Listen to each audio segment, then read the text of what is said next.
Alright, buckle up because what I'm about to tell you is gonna blow your mind. Kate Winslet once turned down $2 million just to keep her clothes on. Yeah, you heard that right. $2 million. But here's the kicker. That wasn't even the most controversial thing she's done. This is a woman who's been accused of being a hypocrite, a homewrecker, and someone who looked the other way while Hollywood's biggest predators destroyed lives. She's defended child abusers, worked with monsters, and somehow convinced the world she's the good guy. So here's what we're going to figure out today. Is Kate Winslet the fearless truth teller she claims to be? Or is she just another Hollywood phony who's played us all? How did a girl who was bullied for being fat become one of the most controversial stars on the planet? And why do people either worship her like a goddess or absolutely despise her guts? Stick around because by the end of this, you're going to see Kate Winslet in a completely different light. I promise you, the real story is way darker than anything you've seen on screen. Let's rewind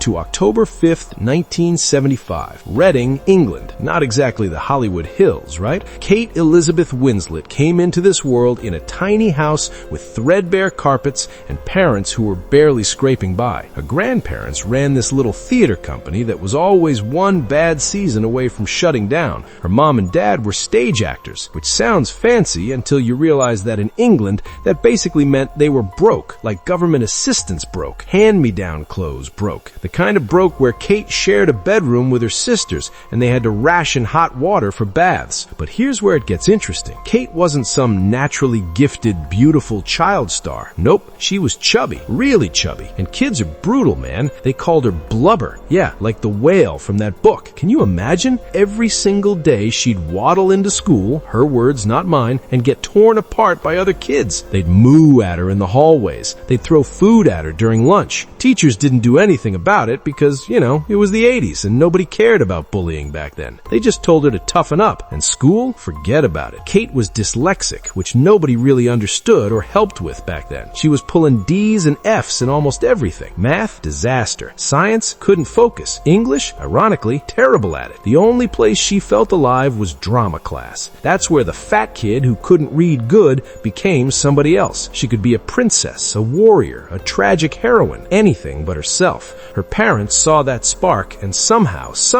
scraped together enough to get her into Red Roof's theater school when she was 11. But even that wasn't some fancy private school situation. She got in on a scholarship because her family was flat broke. While other kids showed up in nice clothes with packed lunches, Kate was wearing the same outfit 3 days a week and bringing whatever cheap sandwiches her mom could throw together. But she didn't care. She was finally somewhere she belonged. By 15, she landed her first professional gig, a commercial. Nothing glamorous, but she was making money, her own money, and she thought, this is it. This is my ticket out of poverty, out of being the fat girl, out of Reading. She had no idea that Hollywood was about to chew her up and spit her out in ways that would make high school bullying look like a joke. At 17, Kate got her first real film role, Heavenly Creatures, directed by Peter Jackson, before he became the Lord of the Rings guy. She played a teenage murderer. Dark stuff. Critics loved it. They said she was raw, magnetic, terrifying. But you know what? Nobody in America cared. The movie barely got distributed in the States, and Kate was still stuck doing British TV shows for pennies. She was living in this crappy flat in London, barely affording groceries, wondering if she'd made a huge mistake. And then the rejection started rolling in. Casting directors took one look at her and said the same thing over and over. You're talented, but you need to lose weight. Her own agents, the people who were supposed to have her back, were pushing diet pills on her, pushing extreme cleanses. One agent literally told her she'd never be a leading lady unless she dropped 30 pounds. 30 pounds! She was already starving herself, skipping meals, obsessing over every calorie. The eating disorder that would haunt her for years, it started right there. Kate fell into this dark place in her early 20s. Depression hit her like a freight train. She felt too British, too curvy, too real for Hollywood. She'd watch these stick-thin American actresses book role after role and think, what's wrong with me? Why am I not good enough? Her first serious relationship fell apart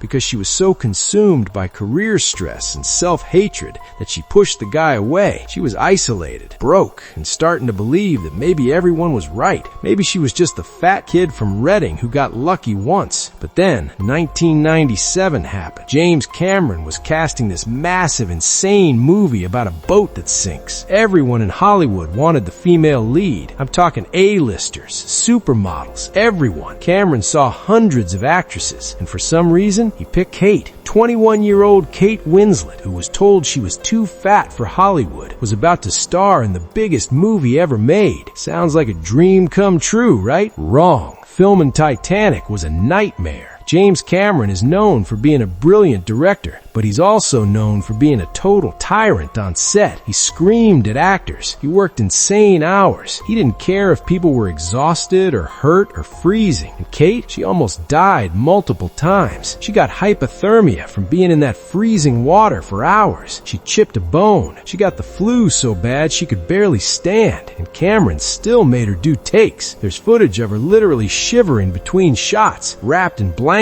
and Cameron's yelling at her to get back in the water. But the real horror show started when the movie came out. Titanic made over $2 billion. $2 billion. It became the highest grossing film of all time. Kate Winslet was suddenly the most famous woman on the planet. And you know what the media focused on? Her weight. Not her acting. Not her performance. Her weight. Tabloids ran headlines like Kate weighs in, with photos comparing her to other actresses. Talk shows made jokes about her curves. Paparazzi followed her everywhere, zooming in on her body, analyzing every angle. She became a global sex symbol and a punchline at the same time. And here's the really messed up part. Kate made scale salary for Titanic. That means while the movie was raking in billions and making everyone else rich, she walked away with maybe $60,000. Meanwhile, she couldn't leave her house without being mobbed. She couldn't go to dinner without cameras in her face. Fame turned her into a prisoner. But there's this moment during all of that chaos that people forget about. During Titanic's Los Angeles premiere, the biggest night of her career, Kate wasn't there. You know why? Her boyfriend, Stephen Treadray, was dying of cancer. He'd been sick for a while, and that night he was on his deathbed. So Kate skipped the premiere. She flew back to England and held his hand as he passed away. The media barely covered it. They were too busy talking about her dress size. That's when Kate realized something. Fame doesn't care about you. Hollywood doesn't care about you. They'll build you up and tear you down in the same breath. And maybe that's why what happened next was so messy, because Kate stopped trying to be perfect and started living like the world was watching anyway. 1998, Kate married Jim Threppleton, an assistant director she met on a film set. Nobody really knew who he was. They had this quiet wedding, and for a minute it seemed like Kate was trying to have a normal life. She had a daughter, Mia, in 2000, but by 2001, the marriage was over. 3 years, done. And the rumors started flying. People said Kate had affairs. People said Jim had affairs. Nobody really knows the truth, but one thing's for sure. Kate moved on fast. Enter Sam Mendes, award-winning director, brilliant guy, also possibly involved with someone else when he and Kate started getting cozy. The timeline's murky as hell, and Kate's never been fully transparent about it. But by 2003, they were married. Power couple. Hollywood royalty. They had a son, Joe, that same year. Everything looked perfect on the outside, but insiders said the cracks were showing early. Sam was controlling. Kate was difficult. They fought constantly. By 2010, they were done. 7 years over. And here's where people started raising eyebrows. Right around the divorce, Kate was spotted with this model, Louis Dowler. Were they together before the divorce was finalized? Maybe. Kate denies it, but the photos don't lie. She's got a pattern, right? Relationships that overlap, relationships that end messy, and it was about to get messier. 2012, Kate married Ned Rocknroll. Yes, that's his real legal name. Well, he changed it. He was born Abel Smith, Richard Branson's nephew, and he literally changed his name to Ned Rocknroll because, I don't know, he thought it was cool or something. The internet lost its mind. People called Kate a gold digger. People called Ned a weirdo. They've been married for over a decade now and have a son named Bear, but people still clown on them. Kate's constantly defending the relationship, saying it's real, it's love, blah, blah, blah. But come on, the guy's name is Ned Rocknroll. Now, let's talk about the big one, the controversy that almost ended her career. 2017, Kate signed on to work with Woody Allen on a movie called Wonder Wheel. And this wasn't like she didn't know. By this point, Dylan Farrow's allegations against Woody Allen had been public for years. She accused him of abusing her when she was a child. It was everywhere. Actresses were refusing to work with him. The Me Too movement was heating up, and Kate, she took the job anyway. The backlash was instant and brutal. People called her a hypocrite. Here's a woman who claimed to support survivors, who claimed to be a feminist icon, and she's working with an alleged child abuser. Kate tried to defend it at first, saying she trusted Woody, that she believed in separating art from the artist. But the internet wasn't having it. She got dragged so hard that she eventually came out and said she regretted it. But was it a real apology or damage control? A lot of people think it was too little, too late. And it gets worse. Harvey Weinstein. Kate worked with him multiple times over the years. After the Weinstein scandal broke and dozens of women came forward with stories of abuse, Kate said she didn't know. She said if she'd known, she would have said something. But here's the thing. Everyone knew.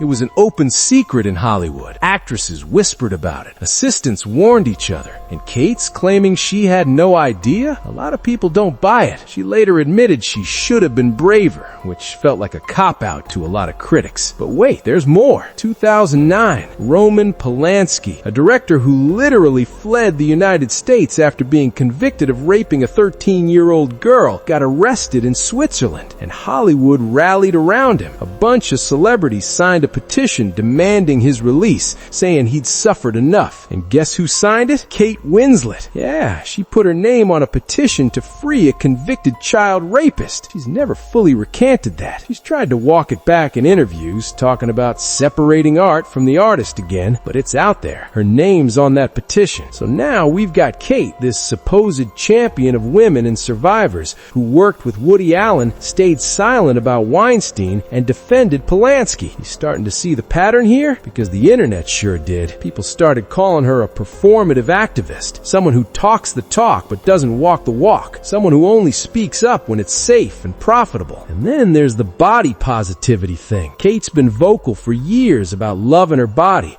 about refusing to conform to Hollywood standards. She's famously demanded that L'Oreal not retouch her ads. She's given speeches about embracing your natural self. Sounds great, right? Except people started noticing that in other campaigns, she's clearly airbrushed. Red carpet photos show obvious retouching. Her face hasn't aged much, which sure could be good genes, but it could also be a little help from doctors. She swears she's never had work done, but dermatologists who've analyzed her photos say otherwise. So is she really this natural beauty icon, or is she just good at lying? Let me ask you something real quick. Are you enjoying this story? Because it gets even crazier. If you're hooked, do me a favor and smash that like button. And if you haven't subscribed yet, what are you waiting for? We're just getting started here. And trust me, you don't want to miss what's coming next. Okay, so let's talk about Kate and Leo, Leonardo DiCaprio, Jack and Rose, the most iconic couple in movie history, right? Except they've never actually dated. At least that's what they say. But the media has been shipping them for almost 30 years. Every time they're photographed together, people lose their minds. And here's the thing. Both of them have been married to other people multiple times, but the rumors never stop. Did they have an affair during Titanic? Did they hook up during Revolutionary Road? Kate says no, Leo says no, but the way they look at each other, the way they talk about each other in interviews, the inside jokes, the intimate moments caught on camera, it feels like there's something there. And maybe there isn't. Maybe they really are just friends, but people don't believe it. And honestly, the fact that they keep the mystery alive kind of feels intentional. Now let's talk about her career choices, because some of them are straight up wild. After Titanic, Kate was desperate to shed the Rose image. She didn't want to be the pretty girl in the corset. She wanted to be taken seriously. So she started taking the edgiest, most provocative roles she could find. 1999, she did Holy Smoke with Harvey Keitel, full frontal nudity. Critics were split. Some said it was brave, others said it was gratuitous. But Kate didn't care. She wanted to prove she wasn't just a pretty face. Then came Iris in 2001, where she played a woman literally twice her age. She gained weight, wore prosthetics, made herself look old and frumpy. And it worked. She got an Oscar nomination. But people started asking, why does does she always have to ugly herself up to be respected? Why can't she be beautiful and talented? 2004, Eternal Sunshine of the Spotless Mind. Easily one of her best performances. She dyed her hair orange and played this chaotic, messy, deeply flawed woman. No vanity, no glamour, just raw emotion. People loved it, but even then, she was naked in half her scenes, and that became a thing people noticed. Kate's in a lot of nude scenes. Like, a lot. She's defended it, saying it's empowering, that she's comfortable with her body, but critics have accused her of using nudity as a crutch. Like, is it really necessary every time, or is it just easy attention? 2008 was a big year. She won her first Oscar for The Reader, playing a former Nazi concentration camp guard who has an affair with a teenage boy. Yeah, let that sink in. The movie's about a Nazi who seduces a kid, and Kate won an Oscar for it. A lot of people were uncomfortable with that. The Holocaust survivor community was not happy, but Kate didn't care. She gave this tearful acceptance speech about how she never thought she'd win, and everyone ate it up. That same year, she reunited with Leo for Revolutionary Road, a movie about a married couple who hate each other and destroy their lives. It's brutal, depressing as hell, but people loved seeing Jack and Rose together again, even if they were miserable. Fast forward to 2015. Steve Jobs. Kate played his right-hand woman, and she did this flawless American accent. People praised her, but some were like, why is a British actress playing an American again? Why not cast an actual American? It's a fair question. Through all of this, Kate kept doing nude scenes. The Reader, Little Children, Ammonite. She's been naked in so many movies that it's basically her brand at this point. And she keeps saying it's empowering, but it's starting to feel like a contradiction. You can't be the body positivity queen who refuses to be objectified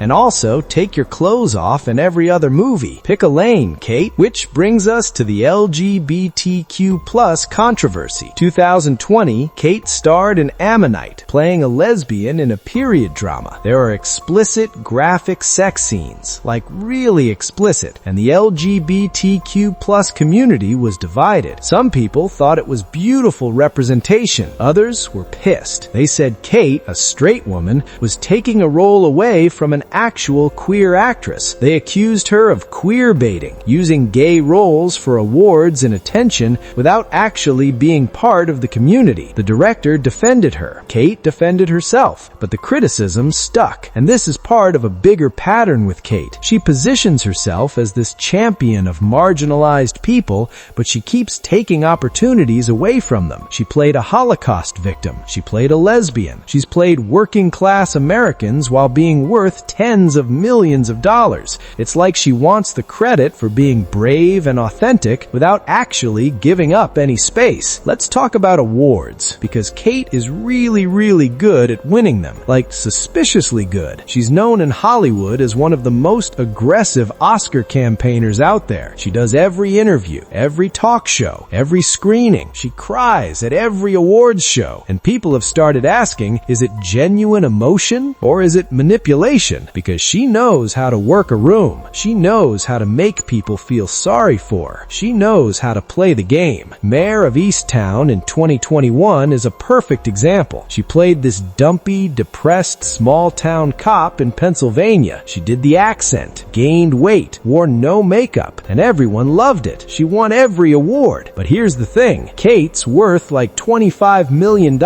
She lives in luxury. She's never struggled a day in her adult life. So when she plays working-class characters, is it authentic or is it just really good acting? Because there's a difference. And this gets to the heart of who Kate Winslet really is. She spent her entire career saying, I'm not like other actresses. I'm real. I'm authentic. I don't play the Hollywood game. But she absolutely does. She works the system better than almost anyone. She's friends with all the right people. She takes all the right roles. She says all the right things. And then she acts shocked when people call her calculated. Like the whole anti-plastic surgery thing. Kate's been vocal about never getting work done, about aging naturally. But then you you look at her face and it's suspiciously smooth for someone pushing 50. She swears it's just good skincare, but plastic surgeons have said there's no way. The lack of lines, the tight skin, the perfectly plump lips, it all points to Botox at minimum. Probably fillers too. So either she's lying or she's got the best genes on planet Earth. You decide. And don't even get me started on the climate activism. Kate's out here talking about saving the planet, going to protests, giving speeches, but she flies private. She's been photographed getting off private jets multiple times. She owns multiple homes. Her carbon footprint is massive, but she's lecturing regular people about using plastic straws? It's peak Hollywood hypocrisy. Here's the thing though, despite all of this, the controversies, the contradictions, the scandals, Kate's still on top. She's still getting cast in major projects. She's still beloved by millions of people. How? How does she keep getting away with it? Part of it is talent. You can't deny that Kate can act. When she's on screen, she's magnetic. She disappears into roles. She makes you feel things. That's rare. That's valuable. And Hollywood forgives a lot if you're talented enough. Part of it is likability. Kate comes across as warm and funny in interviews. She laughs at herself. She seems down to earth. People want to believe she's a good person, so they give her the benefit of the doubt. And part of it is timing. Kate's been smart about when to apologize and when to stay quiet. When the Woody Allen thing blew up, she apologized just enough to stop the bleeding, but not enough to actually take responsibility. When people questioned her activism, she doubled down just enough to seem genuine, but not enough to actually change her behavior. She's mastered the art of the non-apology apology. But there's a growing number of people who aren't buying it anymore. Younger audiences especially are starting to see through the act. They're pointing out the hypocrisy. They're asking harder questions. And Kate's struggling to keep up because the world's changed. You can't just say the right things anymore. You have to actually live them. So where does that leave us? Here we are in 2026. Kate's 49 years old. She's married 3 times. She's got 3 kids from 3 different guys. She's worth somewhere around $65 million.